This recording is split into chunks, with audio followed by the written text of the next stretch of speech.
It started on an otherwise forgettable Tuesday night. Central Station always had a strange atmosphere after 10 p.m., half asleep, half on edge. The daytime rush gave way to echoing hallways, the occasional scuff of a shoe, the metallic groan of an arriving train. I had just finished shooting B-roll for a freelance video gig and was walking through the concourse, camera bag slung over my shoulder, when I noticed him. He sat on a splintered wooden bench near Platform 9, posture straight, head bowed slightly, like someone deep in thought or prayer. At first, I thought he was waiting for a train. But the longer I looked, the less sense that made. He wasn't dressed for travel. He was dressed for, well, something else entirely. A charcoal gray suit. Crisp white shirt. Navy tie knotted perfectly at the collar. The shoes, black leather Oxfords, were polished to the point where the dim station lights reflected off them. Beside him sat a leather briefcase, not the scuffed kind you see on traveling salesmen, but the sort of vintage, expensive one lawyers carry in old movies. I slowed as I walked past. The man didn't move, but I caught the flicker of his eyes, an almost imperceptible shift as they followed me without his head turning. Something about it prickled the back of my neck. I told myself it was nothing. Just a guy waiting for the last train, maybe one running late. When I left the station an hour later, after meeting a friend for coffee, he was still there. Same position. Same blank expression.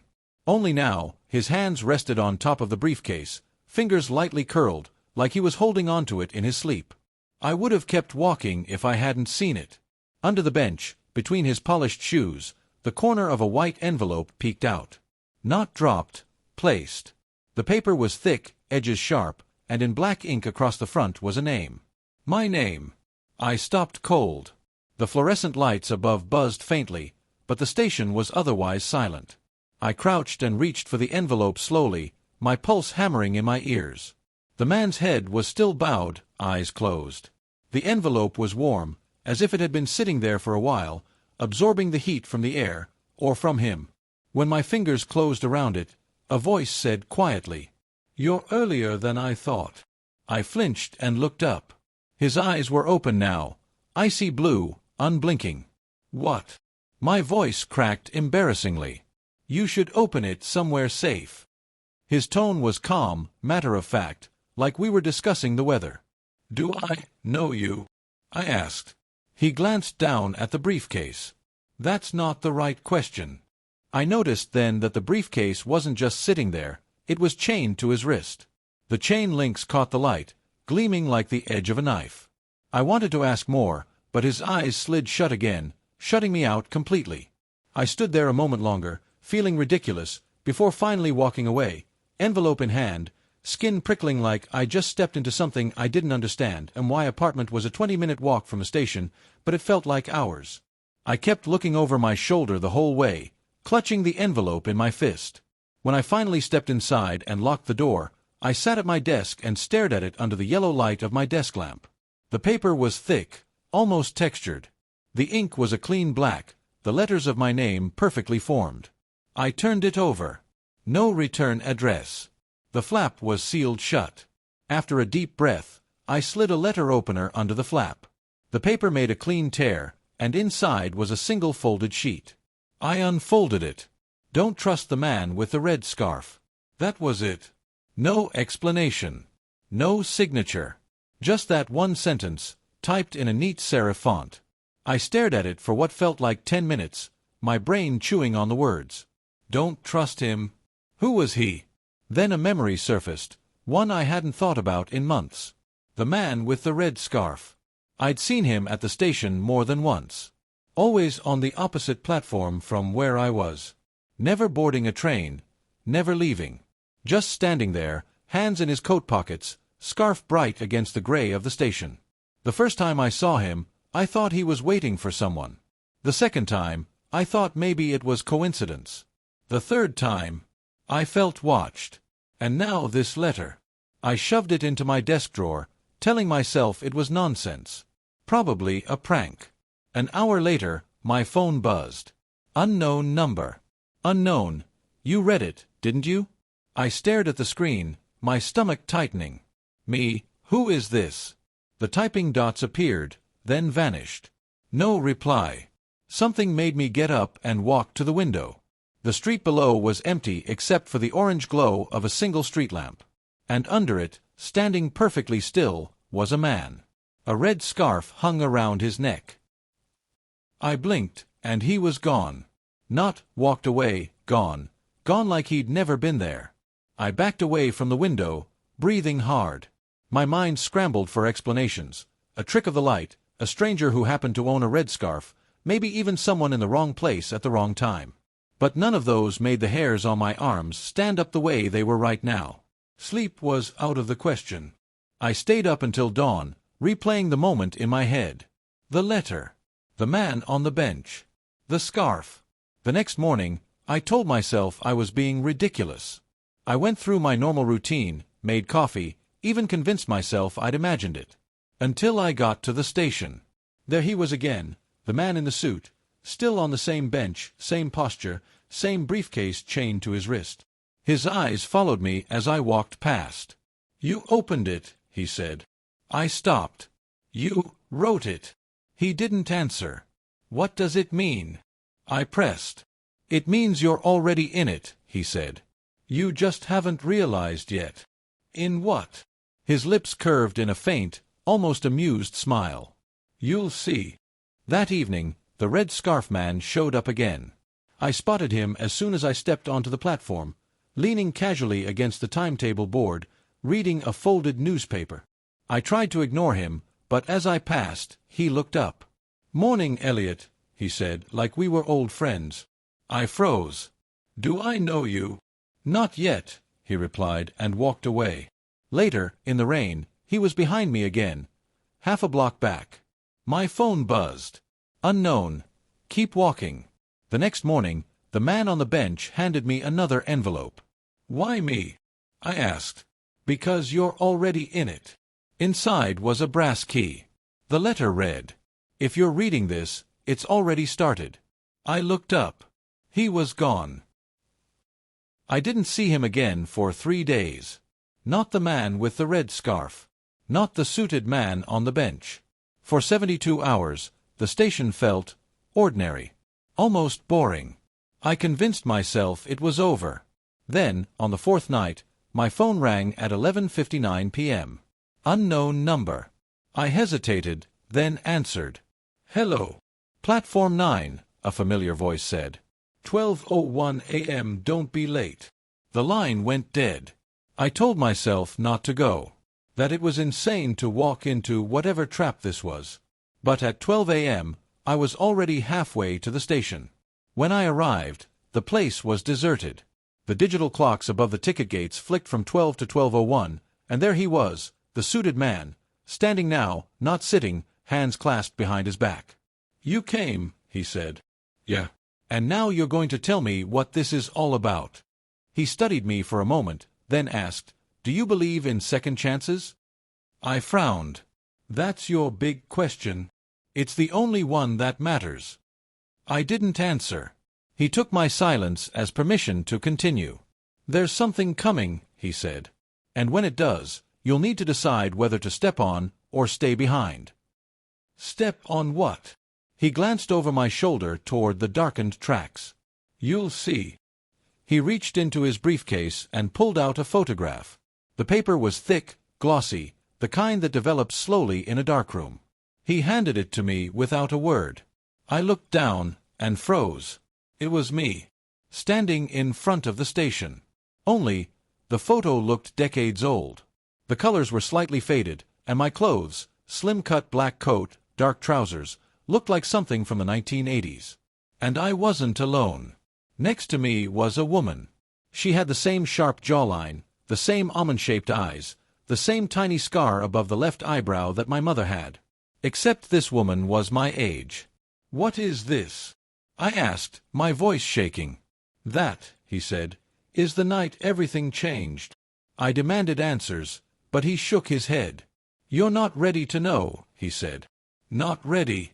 You've been leaving me creepy letters and keys. How am I not ready?"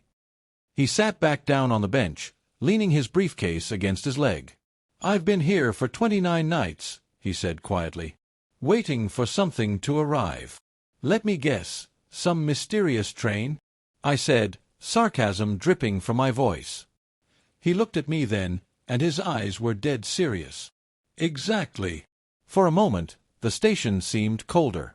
What happens on the 30th night? I asked. He glanced at the station clock. You'll find out in 2 hours. I stayed. Part of me wanted to leave, but the rest, the part that had been itching for answers, couldn't walk away. At 1:57 a.m., the air shifted. It was subtle at first, like a draft from an open window. Then came a low hum, not from the station speakers but from somewhere deep below the tracks.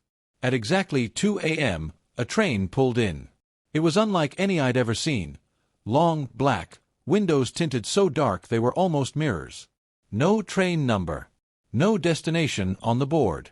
No passengers inside. The doors slid open with a hiss. The suited man stood. Time to go. I hesitated. Go where? He stepped inside. You'll see. The interior smelled faintly of old paper and dust. Every seat was covered with envelopes, hundreds of them, stacked in neat piles. I picked one up. My name wasn't on it. They're not for you, the suited man said, moving down the aisle. They're for everyone else. Everyone else who? He didn't answer. I opened one anyway. Inside was a single sheet of paper, handwritten in looping script. Your father's disappearance was no accident. He chose to leave. My stomach dropped. What the hell is this? He stopped walking. The truth. The carriage swayed gently as I stared at the letter in my hands. Your father's disappearance was no accident. He chose to leave. It didn't make sense. My father didn't disappear. He died in a car accident when I was 14. I'd seen the police report. I'd seen the coffin lowered into the ground. This is wrong, I said, shoving the letter toward the suited man. My father's dead. He studied me with an expression that was part pity, part calculation. Do you remember seeing his body? The question landed like a punch. My chest tightened. No, I admitted slowly. The coffin was closed. My mother said it was. Because of the crash, he finished for me. Yes. That's what she told you. I sat back hard, the envelope crumpling in my fist. What are you saying? That my mother lied to me. I'm saying your father stepped onto a train like this one 20 years ago. And he never came back. That's insane. Why would he? Some questions, he interrupted, don't have answers you can survive hearing. Not yet. My voice came out sharp. Then why tell me this at all? His gaze slid to the piles of unopened envelopes around us. Because if you want the truth, you'll have to deliver the rest of these. Only then will the pieces make sense. Deliver them where? He stood, briefcase still chained to his wrist, and moved to the next carriage.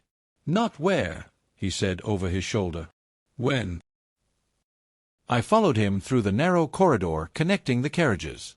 Each one was the same, dusty seats, stacks of letters, that faint scent of paper and something older, almost metallic. You're saying if I hand out some cryptic mail, you'll magically tell me where my father is? I said. He stopped at a table bolted to the floor, spread out a handful of envelopes, and corrected me. Not hand them out. Deliver them. To the people they belong to. At the right moment, in the right place. That's vague as hell. It has to be. The letters, they're not normal. If you give one too soon, or to the wrong person, things break. Break. Reality, he said simply. Timelines. People. I crossed my arms.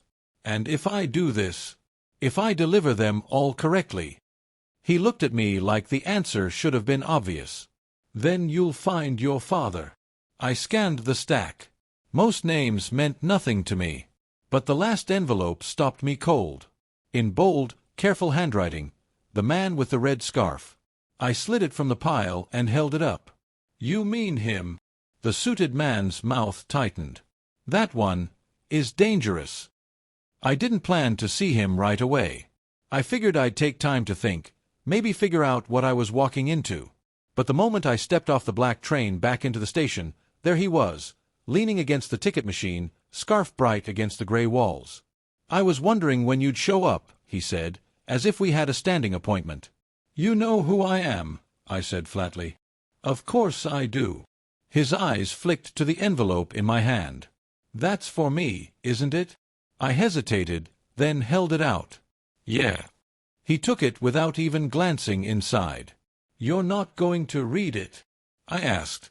"I already know what it says." That stopped me. "Then why?" "Because you don't know," he interrupted, smiling. "And that's the fun part." The words sent a chill crawling up my spine. "What does it say?" Instead of answering, he tucked the envelope into his coat. "Tell the man on the bench," he said, "that some of us don't follow his rules anymore." Before I could reply, he turned and walked toward the exit, disappearing into the shadowed street beyond. The suited man's expression darkened when I repeated the red scarf man's message. "I told you to give it to him," he said, "not talk to him." "He was already talking to me," I shot back. "What does he mean by not following the rules?" He didn't answer right away. Instead, he set the briefcase on his lap, clicked it open, and retrieved something small and gleaming. A key. Silver, ornate, heavier than it looked. "This," he said, placing it in my palm, "is the only way into the room between." "The what?" "You'll know when it's time. Until then, don't lose it. And don't use it." I turned it over in my hand. The teeth were oddly shaped, like they wouldn't fit any modern lock. "And if I do use it?" His gaze held mine. "Then you'll see what your father saw. And you won't come back the same." I told myself I wouldn't use the key. Of course I did. The lock was exactly where the suited man said it would be, deep in an abandoned maintenance tunnel under the station. The air down there was stale, thick with the scent of oil and rust. The door was heavy iron, mottled with decades of corrosion. No handle. Just a single keyhole. My fingers trembled as I slid the key in. The lock turned with a sound like a sigh, and the air shifted instantly, colder, sharper, like the moment before a storm breaks. The door swung inward, revealing a narrow hallway lined with clocks. Dozens of them, maybe hundreds, each one ticking backward. I walked slowly, my footsteps echoing unnaturally, like the sound was being pulled away from me. One clock, near the end, stopped me cold. Its brass face was engraved with a date. My birth date that I couldn't move at first. The ticking was hypnotic. Hundreds of clocks, each a different size and style, all ticking backward. Some were ancient pocket watches, others ornate grandfather clocks, others sleek digital displays counting down instead of up. I stepped closer to the one with my birth date etched into its brass rim. The hands were spinning slowly counterclockwise, the second hand twitching like it was struggling against something. A whisper curled through the air. "You're early." I turned sharply. The man with the red scarf was leaning against the far wall, his face half in shadow. "How the hell did you get in here?" I demanded. He smiled. "Keys aren't the only way in. Sometimes you just know the door." I swallowed hard. "What is this place?" "The room between," he said casually, as if we were talking about a cafe. "Every clock here belongs to someone. They mark the moments they can change, or can't." "And mine?" His eyes flicked to the clock. "Yours is still ticking. That means you haven't made your choice yet." I took a step back. "Choice for what?" His smile widened. "To leave, or to fix it?" "Fix what?" I asked. He pushed off the wall and walked toward me, the ticking echoing louder with each step. "The night your father left. The night your life split in two." "My father died," I snapped. "Keep telling yourself that," he said softly. I clenched my fists. "Why are you telling me this?" "The man on the bench, he's the one who brought me here." "That's because he plays by the rules," the scarf man said. "I don't. I'm giving you the real deal. You turn that clock forward, you get your father back. No games, no letter deliveries, no waiting." I glanced at the clock again. The idea lodged in my chest like a shard of glass. "What's the catch?" His expression turned serious. "When you take something back from time, something else has to go." I hesitated. "What goes?" He leaned in.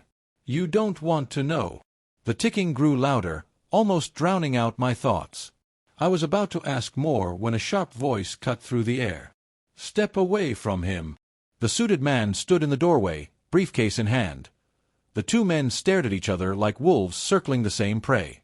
"You shouldn't be here," the suited man told the scarf man. "Neither should you," the scarf man replied. "But here we are." I stepped between them. "Someone needs to start explaining things." "Elliot," the suited man said, his voice urgent, "if you change that clock now, you'll never know the truth about your father. You'll just get a version." The scarf man scoffed. "A version that's alive. Isn't that the point?" My pulse was hammering. "What happens if I walk out of here without touching it?" The suited man's gaze was steady. "Then we get back on the train. And you see for yourself." I turned toward the clock one last time. The hands were still turning backward. "I didn't touch it." The suited man gave a single nod and gestured toward the door. "Time to go home." When we stepped off the train, I knew something was wrong. The station looked newer, brighter. The paint on the walls was fresh, the benches polished. Even the advertisements were different, brands I didn't recognize, posters for movies I'd never heard of. "What happened?" I asked. The suited man didn't answer. He was scanning the crowd like he was looking for someone. I caught sight of a familiar profile near the far exit, strong jawline, same crooked smile. My heart stuttered. "Dad." He turned, and it was him. Older than I remembered, but very much alive. I started toward him, but the suited man's hand shot out, gripping my arm. "Not yet." I yanked free. "You told me I'd see him." "You will," he said, "but you're not in this reality anymore. Not the way you think." "What the hell does that mean?" It meant that when I reached my father and called his name, he didn't recognize me.